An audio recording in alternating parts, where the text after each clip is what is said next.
Bir kadın ama bir kadın da değil, bir insan ama bir insan da değil. Fransa'da ama aslında Fransa'da değil. Oldukça aykırı, avantgard ve Fransa'nın ve romantik döneminin en önemli ve en büyük sanatçılardan birisi. Çünkü bilmiyorlar, yani tarihi bilmiyorlar, sanat tarihi bilmiyorlar. Aslında çok net, yani gerçekten ne gücü varsa işte halkta var.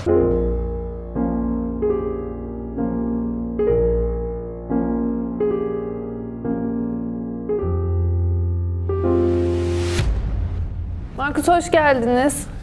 Markus'la Sanat 101'in 2. bölümüne.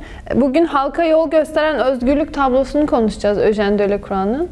Biraz eserin adını, sahibini, üretim tarihini ve bugün nerede görebileceğimizi anlatarak başlayabiliriz. Halka Yol Gösteren Özgürlük adlı resmimiz 1830'da yapılmış bir resim.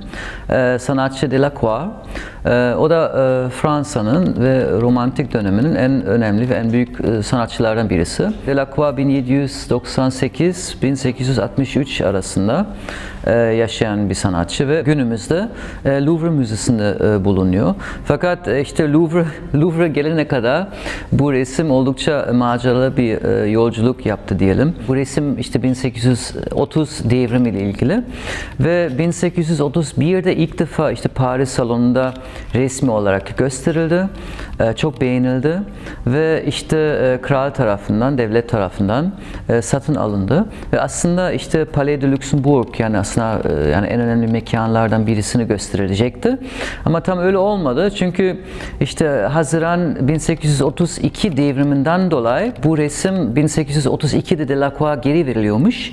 Çünkü biraz sakıncalı bulunuyor. Çok fazla devrimci. Dolayısıyla Delacroix dönüyor. Fakat sonunda 1848, yani bu son devrim diyelim ve artık Cumhuriyet ilan edildikten sonra o dönemde 1848'de gösteriliyor, 1855'te gösteriliyor ama sonunda 1874'ten itibaren son yerini bulmuş. Sonunda demek ki o kadar sakıncalı bulamamışlar. Artık devrimciler iktidara geçtikten sonra bu resim Fransa'nın en önemli ikonlardan birisi olarak kabul ediliyor. Hatta günümüzde belki genel olarak yani devrimin en önemli ikonik simgelerden birisi olmuş. Peki Delacroix'ın sanatçı kimliğinden, yani sanatçı olarak birazcık onu tanımak istiyorum şimdi. Onun hayatından ve sanatçı kimliğinden bahsedebilir misiniz? Şimdi sanatçı kariyerine 1815'te başlıyor. 1816'dan itibaren Paris Güzel Sanatlar Akademisi'ne giriyor. Başarılı bir öğrenci, başarılı bir genç sanatçı olarak erken yaşlarda aslında 1822'den itibaren Paris Salon sergilerine katılıyor, kabul ediliyor. Fakat ona rağmen onu seven, tapan, takip edenler var ama onun kadar da onun resim tarzını beğenmeyen, radikal bulan, kaba bulan ve neoklasitsist tarzına aykırı olarak yanlış bulan bir tayfası var. 1857'de son olarak resmi olarak artık bu akademinin üyesi olarak kabul ediliyor ve bundan dolayı sanat ortamının içine kabul edilmiş, akademiyi de kabul edilmiş ve sanat piyasası da aslında iyi bir durumda sahip olan bir sanatçı ama aynı zamanda o dönemde oldukça aykırı, avantgard ve yani eleştirileri yaratan bir sanatçı diyelim. Bu kadar çok skandala sebep olmasının altında yatan aslında durum çok devrimci olması mı? Çok radikal olması mı? Yani neden izleyici ikiye bölünüyor? Yok, konu açısından değil. Çünkü sonuç olarak şimdi 1830'dan sonra artık yani iyice monarki ve aristokrasi zayıflamaya başladı ve iyice işte halk içinde yani bu devrim fikirleri yaygınlaşmaya başladı. Hatta işte Cumhuriyet'in ilan edilmesiyle beraber artık yani resmi olarak bir siyasi bir sistemi kabul ediliyor. İçerik açısından değil, form açısından ve estetik açısından. Çünkü özellikle Delacroix'ın resimlerine baktığında ve bunları o dönemde hala akademide, iktidarda olan neoklasitsizm ile karşılaştırdığında şey görüyorsun. Yani neoklasitsist bir ressamda idealize edilmiş bir estetik benimsiyor. Yani fırça darbeleri görmüyorsun. Figürleri olduğundan daha güzel gösteriyorsun. Ve işte belli mitolojik ya da dini kalıplar içinde kalıyorsun. Ve güzellik çok önemli yani. Çok yüce bir mükemmel bir estetik yaratman gerekiyor. Fırça darbeleri görünmemesi lazım. Sanki işte bir aynaya bakıyorsun ya da bir sahne bakıyorsun. Delacroix'ın resimlerine baktığında fırça darbeleri çok belirgin ediyor. Artı kompozisyon anlayışına baktığında neoklasisizm tam diğer old masterlar gibi, işte Rönesans gibi yatay ve dikey ve çok uyumlu ve dengeli bir kompozisyon anlayışı varken Delacroix'ın resimlerinde, hatta bizim de konuşacağımız resimde bu çok net görebiliriz. Daha dağınık, daha dinamik ve yatay ve dikey çizgileri yanı sıra diagonal çizgilerde de kullanıyor. Dolayısıyla hem kompozisyon anlayışı yenilikçi, hem de fırça kullanımı yenilikçi, hem de boya kullanımında da çok yenilikçi bir ressam. Hatta özellikle onun renk kullanımı ve boya kullanımı sonraki kuşakları çok etkiliyor. Empresyonistler örneğin. Çünkü biraz Rönesans'taki Tizian ekolunu devam eden birisi olarak daha saf renkleri, daha açık renkleri, daha güçlü renkleri kullanıyor. Dolayısıyla bu üç elemandan dolayı tutucu muhafazakar neoklasisist sanatseverleri onu sevmemişler. Kaba bulmuşlar, bitmemiş bulmuşlar, dağınık bulmuşlar. Ama genç nesilleri bu yeni hareketliliği ve dinamizm çok ilham verici buldular. Dolayısıyla hakikaten ikiye bölündü. Peki Delacroix'ı ve aslında spesifik olarak bu tabloyu romantizm akımının içinde tanımlamamız mümkün mü? Evet, mümkün. Hem zaman açısından artık romantizm iyice ortaya çıkmıştı o dönemde. Aynı zamanda şimdi bu resim ne kadar toplumsal ya da siyasi bir konu üzerinde bir resim olarak değerlendirebilirsek ve aslında bir nevi history painting yapıyor, hatta bir propaganda resmi yapıyor. Çünkü Delacroix devrimcileri yanında yer alıyor ve devrimin propagandasını yapıyor. Ama bunu kendi perspektifinden, kendi yorum ile yapıyor ve bu bağlamda daha bireysel ve özgün bir yorum getiriyor. Bu bence romantik bir sanat ekolüne yakın bir tavır. Çünkü romantizm ile beraber sanat artık bireysel, özgün, kavramsal ve duygusal olmaya başlıyor ve özgün olmaya başlıyor. Her sanatçı kendi özgün yolunu artık çizmeye başlıyor öznel olarak. Halka yol gösteren özgürlük tablosunu birçok insan 1789 Fransız devrimini anlattığını düşünüyor. Neden böyle düşünüyorlar? Çünkü bilmiyorlar, yani tarihi bilmiyorlar, sanat tarihi bilmiyorlar. Aslında çok net yani. Delacroix'ın hatta onunla ilgili bir yazı da yazmış yani. Yani devrimin parçası olamadım ama en azından bu resim ile bu devrim desteklemek istedim. Ve hangi devrim? İşte 1830'daki devrim. Yani Kral 10. Charles tahttan inip ve onun yerine işte 1. Louis Philippe işte geçiyor bu tahtı. Dolayısıyla 1789'dan farklı olarak yani işte o bir cumhuriyet ilanı ederken işte orada aslında eski bir kral, yeni bir kralı yerine oturtuyorlar diyebiliriz ve milli muhafızlarla mücadele eden halkını görebilirsiniz. İsyan yapan kişileri görebilirsiniz. Çoğu zaman insanlar işte Fransa devrim dediğimizde 1789 düşünüyoruz. Fakat bu resim 1789 ile ilgili değil, 1830'daki devrim ile ilgili. Artık yavaş yavaş aslında bu tablodan bahsetmek de istiyorum. Tabloda çok fazla figür görüyoruz ama en çok öne çıkan, merkezde yer alan özgürlük. Bu kadın kim ve neden orada? Neden orada? Bu kim? Evet, Marianne bu. Marianne aslında özgürlük simgesini olarak değerlendirebiliriz. Yani bir kadın figürü görüyorsunuz. Bu kadın figürü aslında özgürlük, eşitlik ve kardeşlik. Yani bu trikolor, bu üç önemli devrimin kavramı temsil ediyor. Kadın bir sembol olarak aslında sıkça kullanılıyor antik çağdan itibaren bazı soyut kavramlar için. Sanat tarihinde örneğin işte antik çağda demokrasi tanrıçası vardı ya da İtalya'da örneğin Venedik'in simbolü bir kadın. Dolayısıyla oradaki çatışmanın ortasına, bu sokağın çatışmanın ortasına, hatta tam bu isyankarlarının önünde geçen kadın figürü baktığımızda evet bir işçi kadının ya da işçi sınıf, proletariyat sınıftan kaynaklanan bir kıyafet giyiyor bu kadın ve üst kısmı düşmüş, bu yüzden kıyafet değişmiş ve hafif bir antik tunikaya benzemeye başlıyor. Hatta zaten figürü genel olarak baktığımızda Milo Venüs'ünü benzetebiliriz. Antik bir figürü benzetebiliriz. Hatta onu hafif yan profilden görebiliriz. görebilirsiniz ve oradaki burnun oradaki yüzüne baktığında işte Yunan ya da Greek madalyondan ya da işte paralardan ya da bazı heykellere çok benziyor. Dolayısıyla bu bir Fransız burnu değil, bu bir İtalyan burnu diyebiliriz. Ve bu yüzden oradaki figür ki bu özgürlük heykelinin ilham veren bir model olarak da değerlendirebiliriz. Bu özgürlük figürü alegorik bir figür. Bu figür işte büyük bir kalabalığın önünden geçiyor ve tam anlamda barikatlar üzerinde geçmek üzere.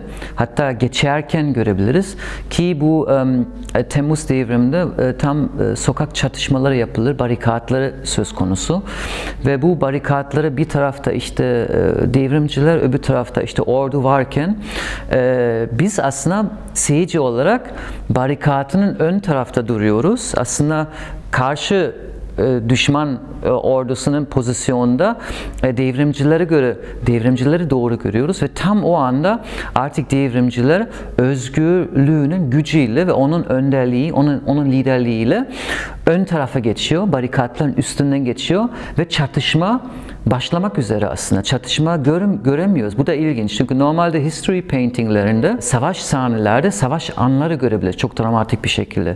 Bu savaş aslında seyircilerin kafasında oluşuyor. Ki resmi tabii ki çatışmadan sonra yapıyor Delacroix. Dolayısıyla 1831'de bu resim gösterdiğinde seyirci zaten sonuçunu görüyordu, biliyordu. Ve dolayısıyla asıl çatışması kafasında oluyor. Asıl sonucu da seyircinin kafasında oluşuyor. Marianne'a baktığımızda iki önemli eleman taşıyor. Bir tarafta işte savaş imgesi olarak bir tüfek. Öbür tarafta yani sol elinde büyük Fransız bayrağı. Günümüzden baktığımızda tabii ki hangi bayrak taşıyacaktı belki düşünebilirsiniz ama 1830'dan önce bu bayrak kullanılmadı. Bu bayrağın aslında ilginç bir devrim öyküsü var. Bu trikole, bu üç renkli olan bayrak 1790-1814'e kadar resmi bayrak olarak kullanılır. Ama işte Napolyon döneminden itibaren tekrar aristokrasi, monarki dönen Fransa'nın bayrağı 1814'ten itibaren tekrar monarkiye yakın olan beyaz bayrak kullanılıyor. Dolayısıyla 1830'da bu bayrak kullanması aslında aristokrasi ve eski statüsüne karşı olan güçlü ve tekrar devrim yeniden gelsin diye güçlü bir imge olarak değerlendirebiliriz. Bu devrimden sonra resmi olarak kullanılmaya başlıyor. Bu yüzden bu bayrak çok önemli bir imge ve bu bayrak resmin içinde de her yerde görebilirsiniz. Yani bu üç önemli renk her yerde görebilirsiniz. İşte çeşitli savaşan figürlerinin işte beresini görebilirsin, işte kemerlerde de görebilirsin, kumaş olarak Notre Dame'ın üstünde bulabilirsiniz ve gökyüzüne dikkatli baktığımızda orada bile kırmızı, mavi, beyaz tonları görebilirsiniz. Bu yüzden bu önemli diyebiliriz. Öbür tarafta özgürlük tabii ki tek başına değil. Dikkatli baktığımızda arkasında en az 3 tane önemli figürü görebilirsiniz. İşte Marianne'nin solu bizim sağ tarafta işte küçük bir öğrenci görebilirsiniz. Klasik bir öğrenci çantası taşıyor. 2 tane tabanca da taşıyor. Ve çok işte hevesli bir şeklinde korkusuzca özgürlüğün yanında öne doğru koşuyor. Tam özgürlüğün yanında daha şık giyinen, burjuvazi sınıfına ait olan olgun bir adam görebilirsiniz. O da bir tüfek tutuyor. Hatta bir top hat giyiyor. Dolayısıyla tam işte aslında burjuvazi sınıfına ait olan bir kişi olarak görebiliriz. Onun yanında aslında işçi sınıfına ait olan ve işte kılıç taşıyan, beyaz gömlekli giyen bir insan görebilirsiniz. Bu resmin tüm olarak baktığımızda hem alegorik olarak modern özgürlük imgesini bayrak taşıyan bir özgürlük imgesini görebilirsiniz ve onun arkasında farklı sınıflardan ve farklı yaş gruplardan gelen kişileri görebilirsiniz. Hatta en arkasına tekrar işte öğrencileri görebilirsiniz. Başka askerlere ya da işte devrimcilere görebilirsiniz. Büyük bir kalabalık görebilirsiniz.